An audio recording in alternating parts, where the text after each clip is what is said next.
嗨，你好，我是能杰，我是康琪。这个时候你在收听的是开门见山台湾 Excellence Express 台湾精品系列。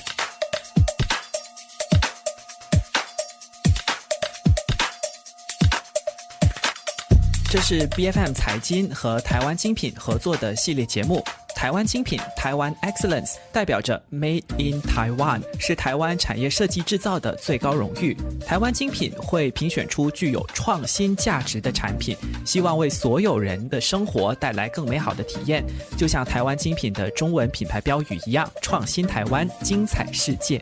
不知道在收听节目的你呢，有没有看电子书的习惯啊？很多人使用电子书而不是用平板或者是手机观看，通常就是因为它比较轻，没有蓝光，让眼睛看着很舒服。这背后的关键技术呢，其实就是电子纸。今天的嘉宾 E-Ink 元泰科技，它是全球电泳式电子纸显示技术英文我们叫 E-Paper Based on Electrophoretic Technology 的领导开发商还有供应商。根据日本野村证券的报告元泰在全球电子纸材料的市占率高达90%以上，可以说是电子纸领先的这个全球霸主了。是，我们今天请到了霸主来到我们节目当中是，如果你认为电子纸只有黑白显示，只是应用在电子书上面的话呢，今天我们在节目当中就要让大家大开耳界来长长见识。我们请到了元泰科技产品行销处处长 Albert 梁宇 ，Albert 欢迎你。谢谢能姐，谢谢康琪，还有正在收听这个节目的朋友们，大家好，欢迎你 Albert。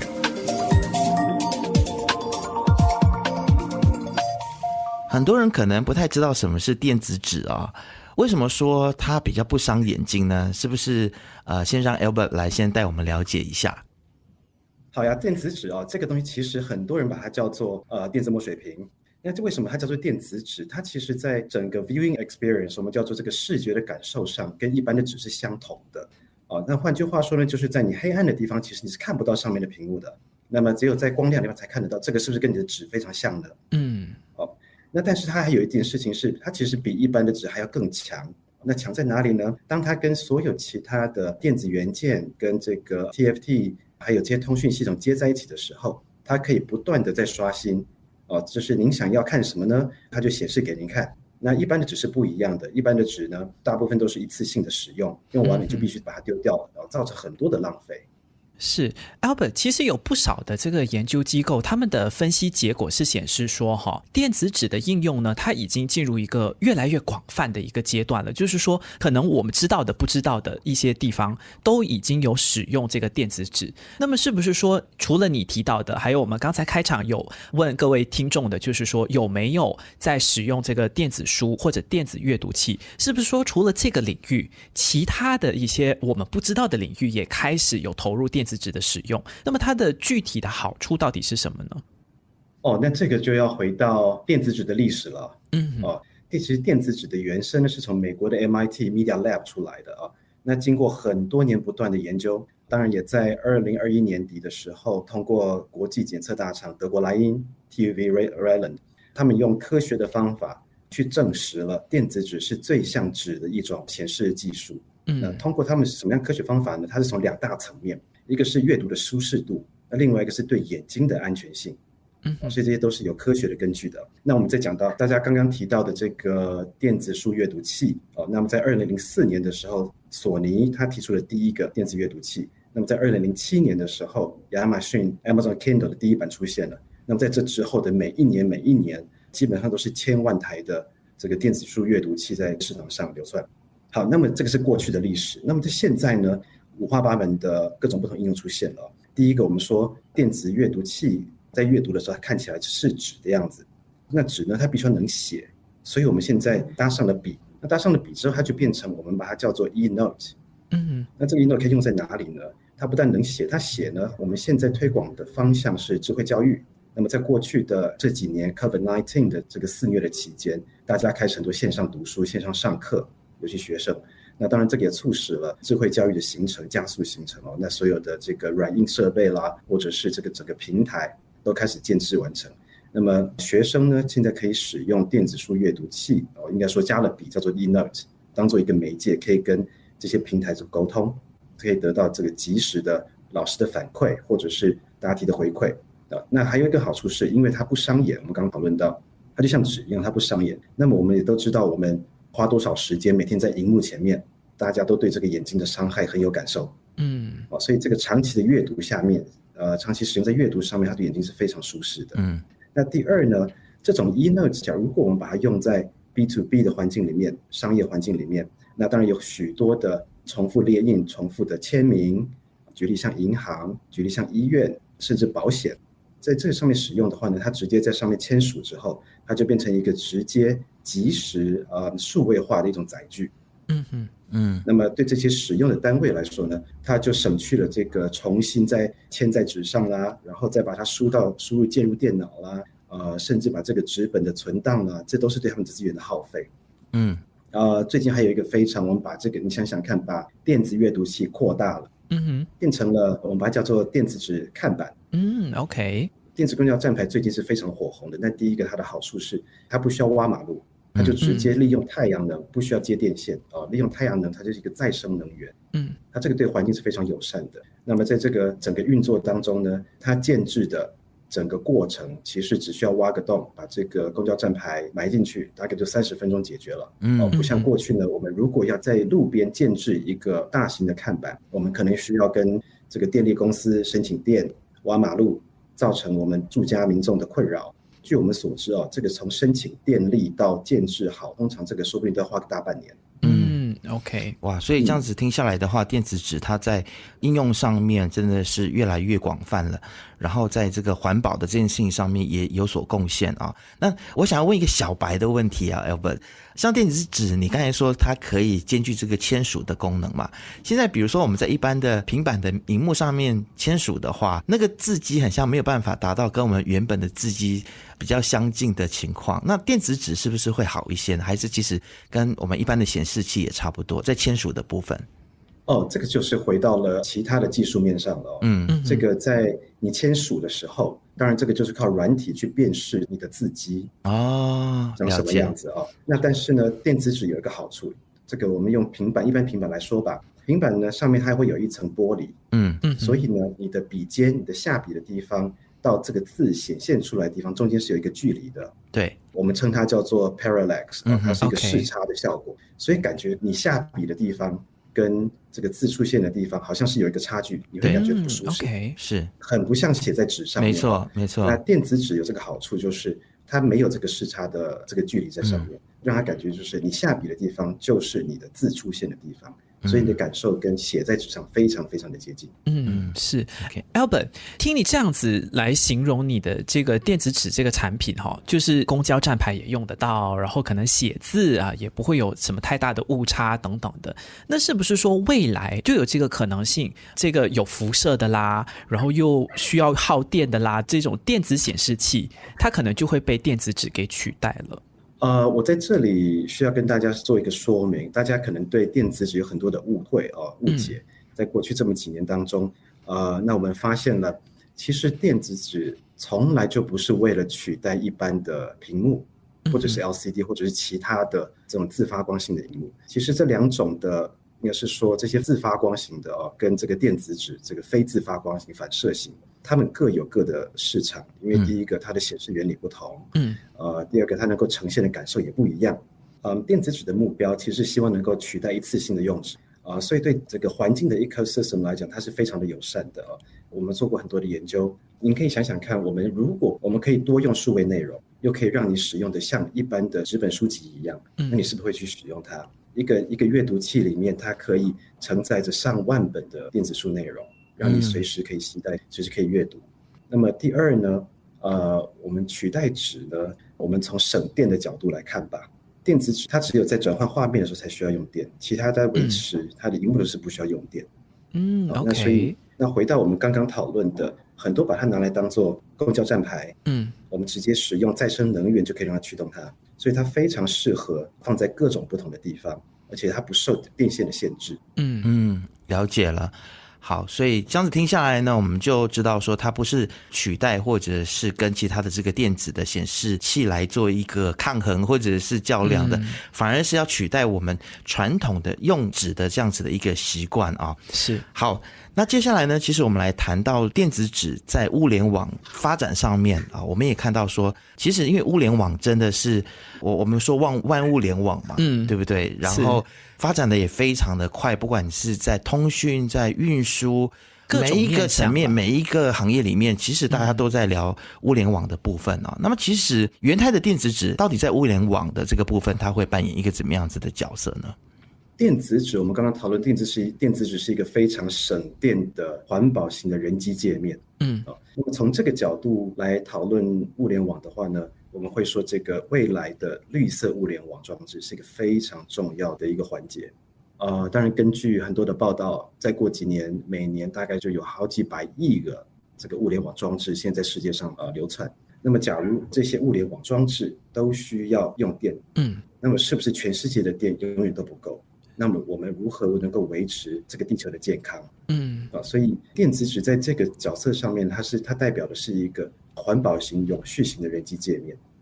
从电子纸的省电的角度，还有这个不发光，我们不造成环境的光害，对环境、对人类的健康都是非常好的。是 Albert， 我这里有一个好奇的点，就是说它环保，然后它省电等等的，那是不是说最后电子纸可能就只能黑白显像了，只有 black and white 了？还是说其实有技术是能够让电子纸来呈现这个色彩的？好问题，非常好的问题。其实元太科技在2009年的年底的时候已经宣布了进入彩色元年的时代。OK。那其实彩色元年的代表的是什么？在这1-2年的发展当中呢，我会说它是3大彩色技术，所以就是我们现在已经颠覆过去黑白电子纸的时代。那当然，这3大彩色技术呢，一个叫做 Kaleido 系列。这 Kaleido 系列呢，也就是我们这一次在这个 Taiwan Excellence 里面获奖的这个技术之一。那么第二个呢，是我们把它叫做 Gallery， 它是一个全彩型的电子纸。那这全彩型的电子，它非常适用于比如说广告看板啦，或者是稍微大型一点的看板。那第3种呢，是我们叫做 Spectra 系列。那么在去年的时候，我们也推出了 Spectra 3100，这个是黑白红黄非常鲜明的4色的电子纸。那这个通常我们目前是把它用在智慧零售的货架标签上面。所以这3种的彩色系列呢，各有不同的好处。那么我想我们可以再回来谈一下这个 Kaleido 系列。那这 Kaleido 在这一次的参展的系列呢，它现在是它给出来彩色感受是非常的柔和它非常柔和，而且它具备一个它换页速度非常快。就跟我们一般的电子阅读器的翻页速度是一样的。那甚至在软体的搭配下，它甚至可以做到 animation。OK， 是。那么所以其实电子纸已经进入一个彩色的时代。那当然彩色时代的阅读内容，它其实是一个 starting point。那我们说这个 starting point 是什么？它其实准备去revolutionize 整个数位阅读的市场。过去都是用黑白的，那大家其实我们可以看到数位的内容里面，其实彩色的数位内容其实是占大多数的。对。那我们现在有了这个彩色的电子纸，能够协助这个 industry 能够开始用彩色的数位内容呈现、贩售、出版。所以它是一整个会有越来越多人的读者愿意接受使用数位内容。越多人接受数位内容，那么就是用纸去印刷的这个数量就会越来越减少，那么对环境也是好的，所以它是整个 ecosystem 的改变。了解。OK， 哇，这样我就其实可以联想到，包括可能以后国小的课本，因为小朋友可能要看比较七彩的这个印刷他们才比较能够吸引他们。如果你说黑白的话，小朋友可能就不太爱看所以这个包括了以后我们可能在我们直播室后面，我们就不用立班亭了，你知道吗？就是放电子纸，然后就可以把我们的 logo 打上去，也比较环保，因为你知道一张就可以变换，就不需要在每一个节目不同的节目，然后都要印一个版订那个价格其实也是蛮贵的，真的。对，是的，对。那我们对这个电子纸的这个未来的想象真的是蛮多的我们也知道这个元太科技的电子纸呢，除了荣获了这个台湾金品奖之外呢，也得到了国际的暗空认证。Albert 来跟我们说一下，到底什么是暗空认证呢？好呀。安空认证最近我们加入这个协会哦，那当然我们必须要被它能够认可哦。国际安空协会它其实是一个降低光害的倡议组织。大家我们都知道，现在很多的地方因为光害，让我们的自然不见了，影响到了我们的自然生态，甚至影响到了我们的人类的健康。这个影响到我们的褪黑激素，是让我们没有办法好好的睡眠，好好的思考。这个暗空协会组织呢，它这个协会其实在各个世界各地的地方都有不同的 chapter， 都有地方的协会。其实在很多的城市里面也都开始立法减少光害。那刚刚提到这个电子纸为什么可以被它认可？第一个，首先它电子纸不自发光。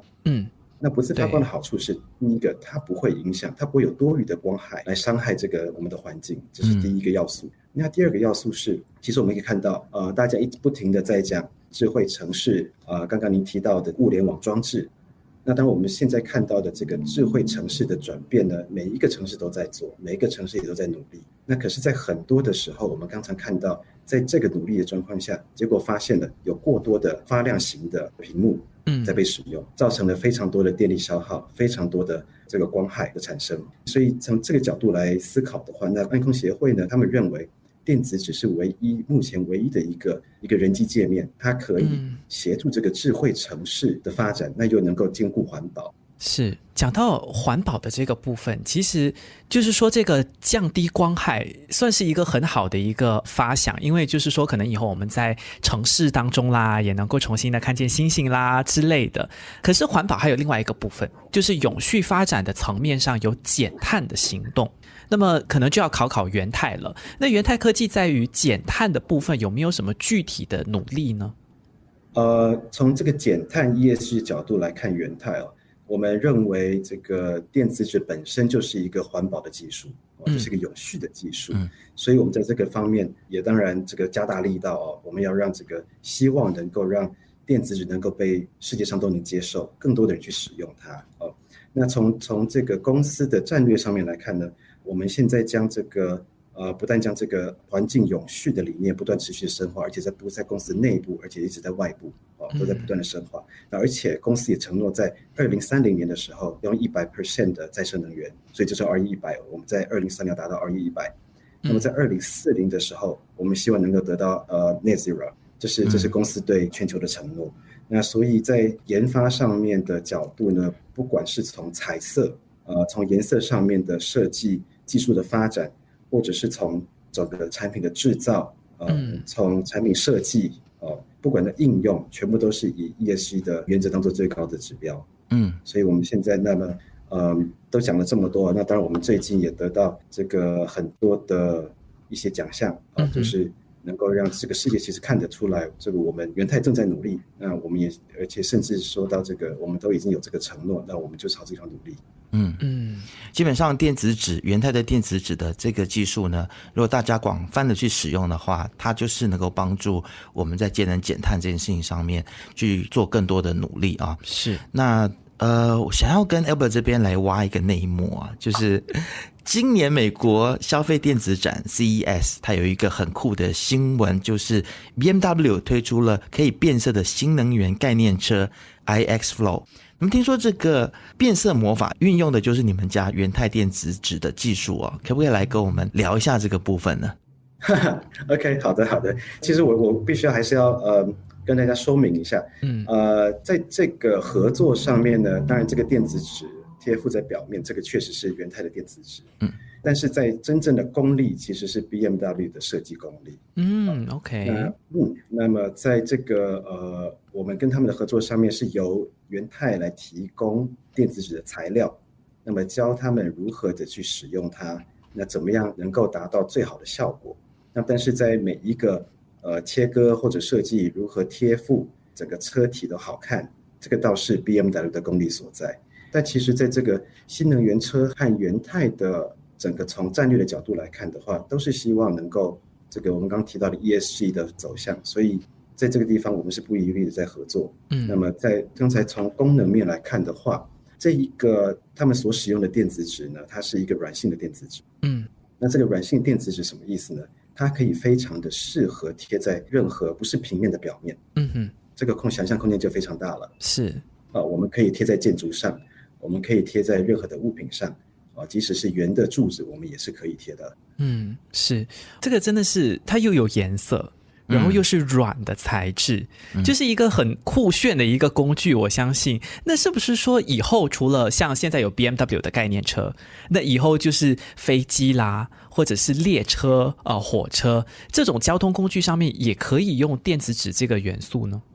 理论上是的，其实这个电子纸是用在很多不同的地方，你们都想象不到的。那当然对我们来说呢，我们公司的一个指标就是we make surfaces smarter， 换句话说就是我们要把这个表面变得更聪明。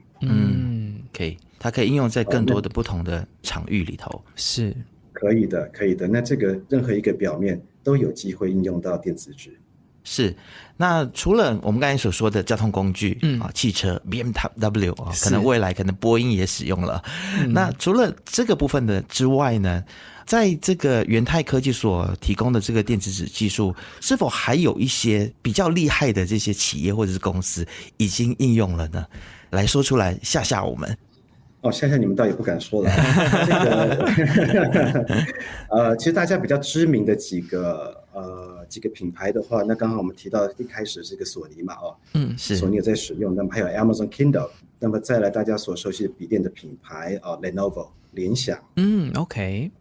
那我必须要再提一下联想这个所使用的电子纸呢，他们把一般的屏幕，一般的 LCD 或者是 OLED 屏幕放在一边，那么另外一边呢是电子纸，你可以想象吧？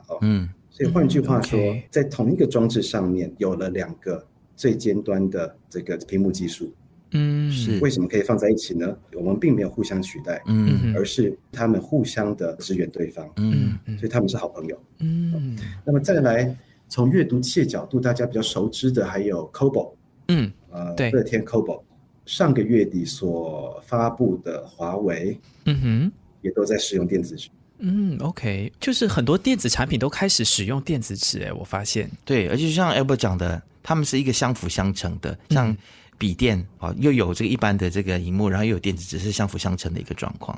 对，是。那 Albert 根据你的观察和了解马来西亚就是我们的所在地，是我们的所在地。对于电子纸这个元素的应用，它的市场的表现是怎么样的呢？据我所知，当然有非常多知名的这个电子纸阅读器、电子书阅读器也在马来西亚销售。那我觉得这个就是可以让这个马来西亚的朋友们可以跨国的去，不管是购买这个华文书啦，或者英文书啦，各种语言的书。这个确实。那么确实在 B2B 的场域里面，目前我们还在耕耘。当然我们也知道我们的合作伙伴们很多也在东南亚、马来西亚这边在耕耘，所以我们期待在马来西亚市场能够有扩大的发展。但当然也是借这个机会，我在这里能够把这个好东西推广到马来西亚，让大家能够接受它、使用它。我想这个时候一定很多的企业主在收听这个节目那大家对于电子纸这样子的一个发展呢，可能就有更多的想象。可能现在在收听节目的你已经想到了说，在我的企业里面或者是在我的产品里头可以这样子来运用所以这次其实元泰的电子纸它受到了台湾精品奖的肯定，那么之前又有暗空认证的这个肯定接下来想要请问，对于元泰科技和电子纸的这个技术发展，Albert 还有哪一些的发展跟想象，你可以在今天的这个节目的最后来再跟我们分享一下的吗？我想电子纸的技术发展大概会朝几个方向去。一个是彩色，我们会让这个彩色越来越多元，适合各种不同的场景使用。那第二个呢是我会让它越来越省电，现在已经非常的省电了，我们会让它越来越省电。那么我又再举另外一个例子，我们称这个应用叫做电子行李挂牌。过去 Rimowa 行李箱曾经把它牵在它的行李箱上面，那么现在呢，当然也有外挂型的。为什么使用这个外挂型的，或者是用电子纸作为行李吊牌呢？每年有多少亿个行李在飞机上跑吧？虽然这几年大家都没办法出国，但是应该是快开放了是。那么所以这个行李吊牌也是受到了这个IATA 国际航空这个运输协会的认可。这是他们在章程里面所建议的唯一的一种电子行李挂牌的材料。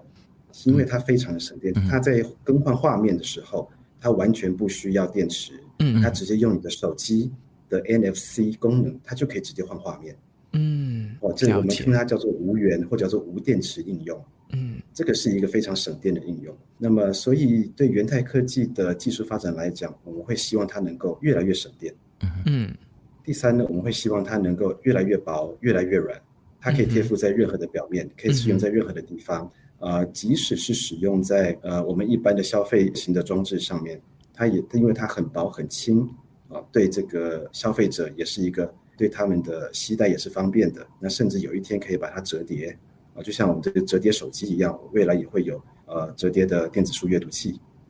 是，确实像 Albert 这样子一提，我就有想起说 Rimowa 确实好像前几年嘛就有推出这样子的一个有电子纸的行李箱。这么一提我也很像也有点印象。是，而且可以看得出来，就是未来一定会有越来越多我们可以接触到的产品。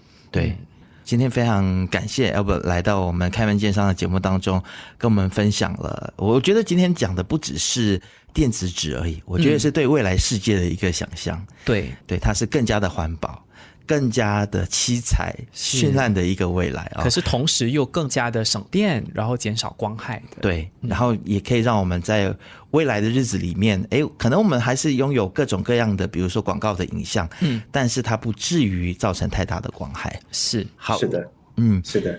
好，谢谢 Albert 今天来到节目当中，非常感谢你。谢谢 Albert， 谢谢你。那就希望说因为我们马来西亚的国界也刚刚开放了嘛，就是希望有机会的话，台湾如果也开放国界的话，邀请你来马来西亚，我们再来面对面的好好聊聊。没错，是的。好，开门见山台湾 Excellence Express 台湾精品系列是财经和台湾精品共同制作的节目。你可以在财经的网站财经.my BFM 的网站和 BFM 的 Apps 台湾精品马来西亚的脸书台湾 Excellence MY 以及各大 Podcast 平台收听到我们的节目。如果听完这期节目对于内容或者是细节有任何的意见，都可以 PM 到我们的脸书专页开门见山。我们下次见。